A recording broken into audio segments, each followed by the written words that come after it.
Hello and welcome to another edition of Door County Today. I'm your host, Paul Renier with Door County Nature and Travel.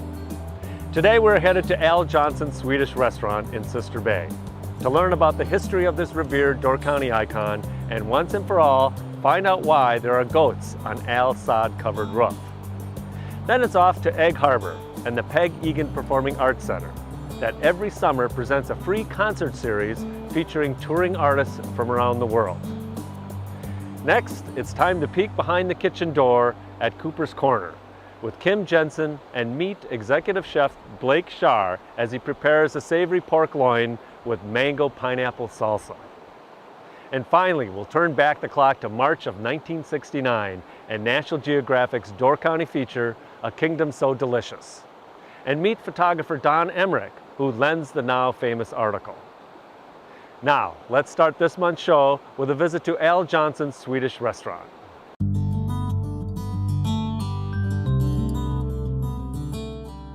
Hi, good morning. Welcome to Al Johnson's. The start of it was, my dad had a partner in the very beginning. In 49, my dad had gone to Marquette and he came out of the Army Airborne and he was in Army Intelligence, and that was going to be his degree. In fact, that was his degree after he went to school as well, but he didn't finish. He had a year to go, and the opportunity came, finish school and/or buy this grocery store and turn it into a restaurant. And it worked out. He decided, I'm going to stick this out for a couple more years, and then a couple more, turned into a couple more, and then you got what you got today. They used to have a cabin out in Appleport. Now even I walk out there to this day, and I still feel like I'm, 9 or 10 years old. We got old photographs of him where he grew up out there, He was a dog person. All the kids here are animal people. So long before the log building was built here, it was the original restaurant. Looked more like an A-frame or your typical city store, really, but in a small town. I remember the plaques being out front of the provinces in Sweden. I remember my grandfather being here, my grandmother being in the kitchen all the time, meatballs being rolled by hand before the machine came along. We used to have white tabletops. They used to have big metal pedestals under the tables, and as little kids we used to climb around and bang them with forks and knives, or we'd grab straws and we'd shoot. We thought that the restaurant was like a playground for us. The counter was still as it is. Even the old wood paneling underneath the counter is the same. I think if you look around, these chairs are the original chairs that I remember. Nothing told you it was a Swedish restaurant from the outside at that time. There were times where it's so slow that he would just hang a sign on the door that said, "Gone fishing, help yourself." And there was a can and everybody would just drop money in it. The reason why we have the restaurant today the way it is because of Dean Madden. And Dean would walk by and he'd say, "You ought to build a log restaurant with a sod roof." They went to Norway and they were introduced to a fellow by the name of Knut Larsen, and they sat down and as my dad used to tell it, on a napkin they sketched out some drawings and a handshake and away they went. And they built the entire building in Norway first, and everything was delivered here on the date that they needed the logs, and everything was built completely around the old restaurant. We never closed. No, sir. He's going to build this restaurant around the old restaurant, and we'll disassemble the logs disassemble the old walls as the new logs went up. We watched the Norwegian carpenters hand carve some of the posts out here with their homemade Norwegian knives that they're very proud of. I remember the greatest picture ever that I saw was my dad sitting at the very tippy top of the gift shop when the logs were crisscrossed like this, and he's sitting there on top with a little Swedish flag. So it was really neat, and they put it all together and it worked. He had a really good friend, Harold Larson, who everybody called Winky Larson. He had the ski hill, North Ski Ridge in Fish Creek. And he and Al were very good friends. And as a joke, every December 9th, he would always get my dad a pet. When Al was redoing the roof, his friend kept saying, "Well, you ought to put a goat up there. You ought to put a goat up there." Every day he'd come and bother Al and tell him, "Well, you ought to put a goat up there." So one day, unbeknownst to Al, Winky went and found a goat, and it was a big billy goat. His name was Oscar. He actually slung it under his arm and he carried it up the ladder, and this was no small goat. And when he got to the top, the goat leapt to the first sure footing he saw, and Winky went down backwards, and I think he busted several ribs, and the goat sat there down, looked at Wink Larson, and that's how the whole thing really started. So it wasn't for his best friend Wink Larson, I don't believe that we would have even thought about putting a goat on the roof.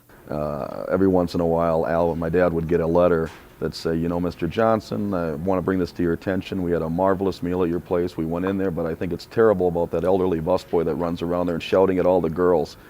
And he would chuckle and he'd write a letter back and say the elderly busboy was me, Al Johnson, and I apologize if you felt like you were rushed, but we have, you know, June, July, August, September for these people to make their money and us to make our money, and we hope you enjoyed your meal, as it sounds like you did, but by no means do we mean to rush you, but that's just the nature of the business here. He was in here working, we were in here working, and we didn't complain about it, we just would try to keep up with Al and try to keep up with Ingrid. You know, it's like they were working all the time. He used to always say, I want to put Door County on the map or Sister Bay on the map. I think he did. They might not know the name of the restaurant, they might not know, you know, but they do know the place with the goats on the roof no matter where you go. Part of Door County forever, you know.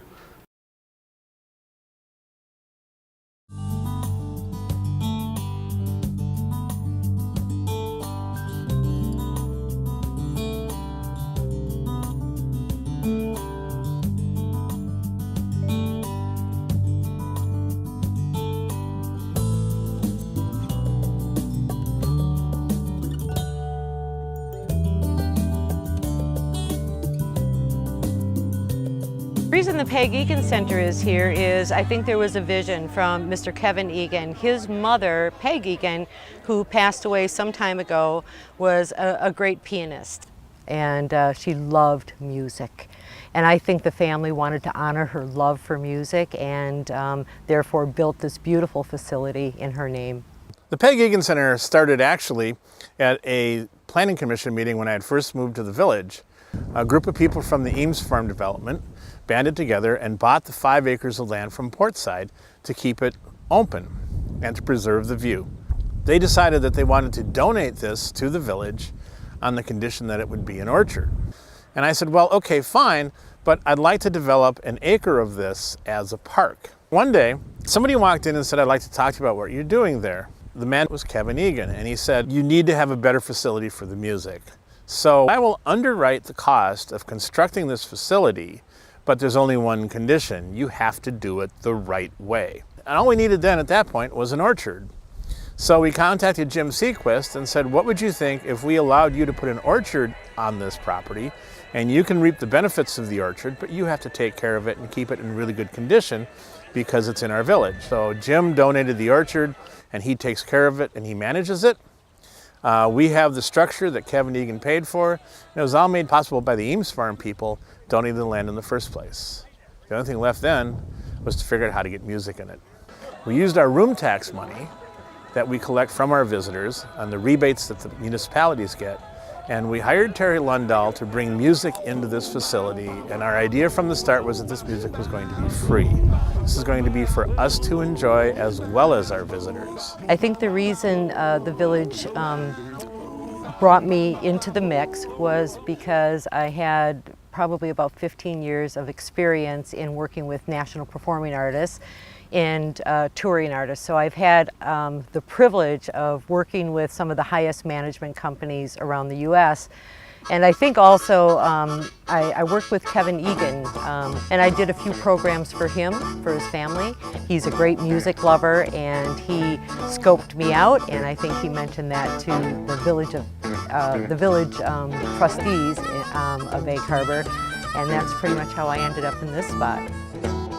Hey, Mr. Rooster, said the little red hen, come back, Daddy, and try it again. I just want to boogie with you.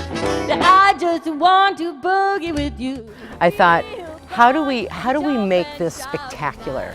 And one of the reasons I thought we can make this spectacular is if we're always changing and always doing something new.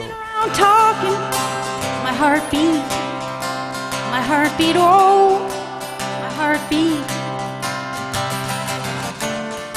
I hear the sound of an newborn baby cry. One of the things we pride ourselves on here at the Egan Center when we're programming is to give a real big variety of music. And one of the things we like to do is to mix it up. And I know a lot of other facilities either stick with jazz or they stick with folk music or blues. And I really wanted to provide our audience members with a really grand mix. So we're always trying to be creative in how we can add to and just make it more spectacular than the year before. And so far we've been doing that. We pride ourselves in getting a great mix of blues, folk, jazz, reggae, gospel, I mean just about anything you can think of. We feel very fortunate to get the artists that we have been getting. It's a lot of work in doing that, and it takes about 7 months in order to route some of these other artists throughout different venues in Wisconsin, so we might get them here, being a smaller venue, on a Sunday evening. Corky Siegel, I have to give some credit to Corky.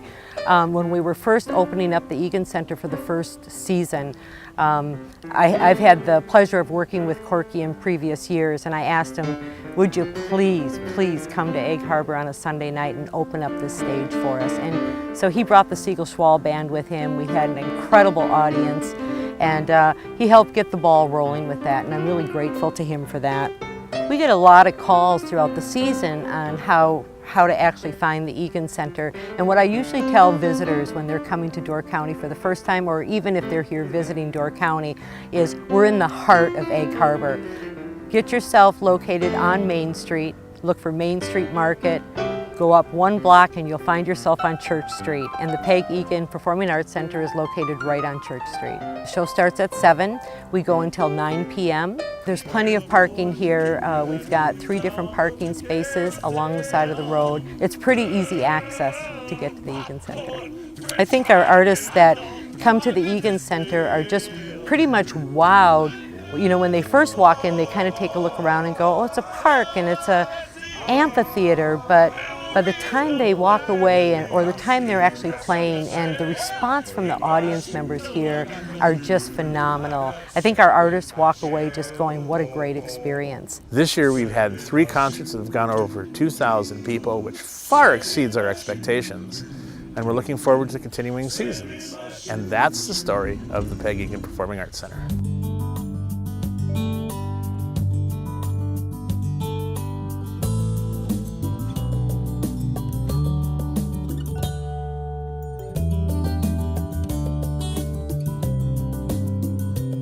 Hi, this is Behind the Kitchen Door, and I'm Kim Jensen, your host today. We're going to be working with Blake Schar at Cooper's Corner in lovely Door County in Fish Creek, and today he's going to show us how to use natural, fresh ingredients with a pork tenderloin, a mango, and pineapple chutney. So let's get working behind the kitchen door. Hey, Blake. Hey, Kim, how are you? I'm good. How are you today? Welcome. Good to see you. Good to see you, too. Glad you could join me today. So what are we going to work on today? Today we're going to do a pork loin, grilled pork loin. I'm going to do a little fusion. I'm going to mix it with Caribbean jerk seasoning. I've got some olive oil. Okay. And we're going to marinate it for about 15 minutes. And we're going to go up to the stove and grill it up. Excellent. So I'm going to start here. Got my pork loin. I've trimmed the fat off, discarded the fat. No need for extra fat. I left a little on to get some more flavor in there. It's going to hopefully seep into the meat and help it out. But Well, that's that's why natural fat, and natural we're talking natural fat. sugars. Exactly. So I'm not adding any extra sugars, but I'm going to add a little more flavor to it with the Caribbean jerk. Sounds wonderful. So what we're going to do here is just go through and cut about 1 inch thick steak, chops, excuse me. And of course, you're cutting with your knuckles. My Never knuckles. put your fingertips in Right. there. I've got my fingers here. A lot of people you'll see and they'll lose a tip or two. So I bend it over and now I'm just running my knife across my fingers. Put our chops in the bowl here just to make it easier for seasoning, and about 2 tablespoons of olive oil. Today I have a butter flavored olive oil just to give a little more flavor. We're just going to toss those in there. I don't want it too runny because then you're going to end up with a grease fire on the grill. Right. So I got a little Caribbean jerk. And when you're cutting meat, you want to make sure that you keep everything kind of the same size. So when you're grilling and cooking, you're cooking at the same temperature all the way through. Exactly. You don't want to serve, if you've got a party over, you don't want someone to have 2-inch thick chop and someone gets this little guy. They're going to think you don't like them. At my house, Just kidding. the big guys get the big cuts. Right? So we're tossing this with the Caribbean jerk. I'm going to let it marinate for about 15 minutes. If you've got an hour or two, let it marinate for the 2 hours. After that, we're gonna grill it. Would you do me a favor and wrap that and throw it in the fridge while I wash my hands, please? Right. Oh, look at all those vegetables and fruit. Look at that Looks color, fantastic, huh? yeah. Bright, fresh ingredients. I like to use colorful ingredients, you know. Use a white plate for a base and let the color and the food stand out on it. So we've let these pork chops marinate for about 15 minutes. Okay. And now we're gonna throw them on the grill and get them started. I cook it about medium well, so it's still got a little bit of pink in it, but it's cooked. You'll get a few people now that'll go even medium. So we're gonna give her about 2 minutes and then flip her Give over? her 2 minutes and flip her over. All right. And we're gonna be looking for some nice diamond marks. Oh, that color looks fantastic. That's it. We're gonna flip it, do another 2 minutes, then flip it back over. On the side here, you'll see how it's starting to cook up. You'll see it start to come up. So when you start to see it rise up, the cooked piece, you flip it. And then once we see it again, we're gonna flip it one more time, and then we would go into our cherry barbecue sauce. I like to start it once we've got a nice sear on both sides. We got fresh cherries in there, ketchup, liquid smoke, Worcestershire. All the tools you need for All a the barbecue. tools you need for a good barbecue. And again, it's got a light coating on there. Again, going back to the health conscious. All right, so should we get started on the salsa? We should. Let's All go right. into the salsa here. Pan, please. All right. You can throw that out right on the stove there. All right. We'll get that. Smell that barbecue. It's so good. That way we get the pan kind of heating up there. So what we got our hot pan on the stove here. We're gonna add a little olive oil. Again, going with a healthier choice as opposed to butter. We're gonna start with our red onions. We're gonna throw on our green bell peppers, our red peppers. Give them a little quick toss. Just let them start to brown up a little bit. Those are gonna take another minute or so to break down as opposed to the pineapple and mango. We don't want it to become a mushy salsa. We just want to kind of get the flavor to kind of permeate through each vegetable and combine the fragrances. We've got some nice color on our onions and our peppers, so we're going to add our pineapple, our mangoes. And as we all know, like Blake said, we use our gardens. But there's, certain times of years that things aren't in season. And what you're finding a lot of people doing is buying IQF product in the freezer. If I can't have the fresh, I go with the frozen. Keeps its nutrients, it's frozen right away, as soon as it's picked kind of thing. So then I added a tablespoon of curry, and we're just gonna get that curry flavor in there. Again, we're going back to our fusion. Okay, our final two ingredients, we're gonna roll the basil up. If you roll it up and chop it, it keeps it from turning brown. You're not breaking down as many cells. And you use a nice sharp knife. Nice sharp knife, correct. And that is what we would call in the technical terms chiffonade basil. Ooh. We're gonna add our fresh basil and our lime juice. It's amazing what lemon and lime can do to a recipe. So anytime you think something's missing, even salt, I'll put lemon in there before I put salt in any old day. Correct. There's rarely any recipes I put salt in it. Let's plate this dish. We've got our pork here. Look how beautiful that looks, nice and glazed. I might even hit it one more time with just a little extra sauce. You sound like Emerald, Blake. Bam! Bam! Hit it! We're gonna place that in the center of the plate. Oh, that's beautiful. I am a vertical person as opposed to a horizontal, so I will stack everything up. Why do you think that is? I think it gives a third dimension. 3D all of a sudden, and then it's popping out at you when it comes to the table. It's the wow factor for most people. So here's our beautiful grilled pork tenderloin with our fresh ingredients, mango, pineapple, peppers. Smells great with his cherry barbecue sauce. Blake's grilled pork tenderloin.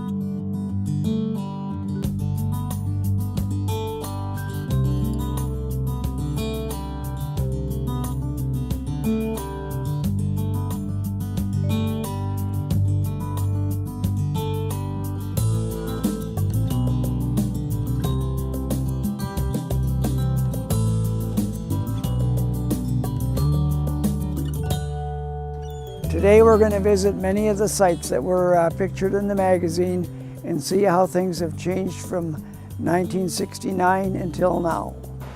Wasn't that a splash? Yeah, that is. That's perfect. Today we got blue sky and blue water, and there we got gray sky and angry sea. It was probably about 50 out. You notice the couple are wearing lots of clothes, but it was pretty shaking and quaking out there that day. You can see the sky is with the sky and the water. Yeah. Look at how much further the water is up than it is today now too. It looks slippery too. It does. Well, people have been walking around down there, and I didn't see anybody who was near the water that was. I think the water's clean enough. There probably isn't any algae on the rocks. It's not too bad. Not too bad. We swam off of there a lot. So. The first time I did this, it was a real heavy east wind, cloudy like it wanted to rain, and the waves were crashing. And actually, that was the second trip. The first trip, it was too nice, and when they got the pictures in Washington, they said, "Your pictures are boring, try again." Really? But Ted and I used to work together at the Journal way back when. Uh-huh. That was before either of us did this. So how long have you been taking photographs? Since I was 16. Okay. I got corrupted early. I took that one. Oh, that's cool. That is. Water skiing? Mm-hmm. Put the swimwear on though. Yeah. And you know, even when these are new, they're still junk. That's what it says, Chinese junk. That's funny. That'll work. How old was the couple that you shot back in the I think they were in their early to mid-20s. You grab onto his hand like you're pulling him up, and then don't look at the camera. Okay, here we go.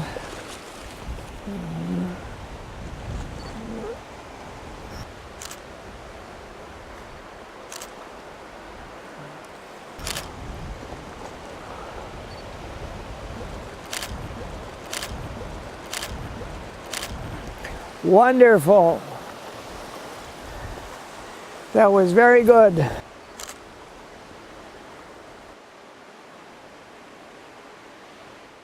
Well, I was up here in the winter to do that. And it was 10. Oh, for it ice was 10 fishing. below that day, Oh my goodness. and then I was back in the spring for the cherry harvest, or the cherry blossoms, and then I was here from July 1st until almost Labor Day every weekend, and I was working my 40 hours at the Journal at the time.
Thanks for joining us today. Remember to come back often to find out more about Door County's history, landscapes, businesses, and people.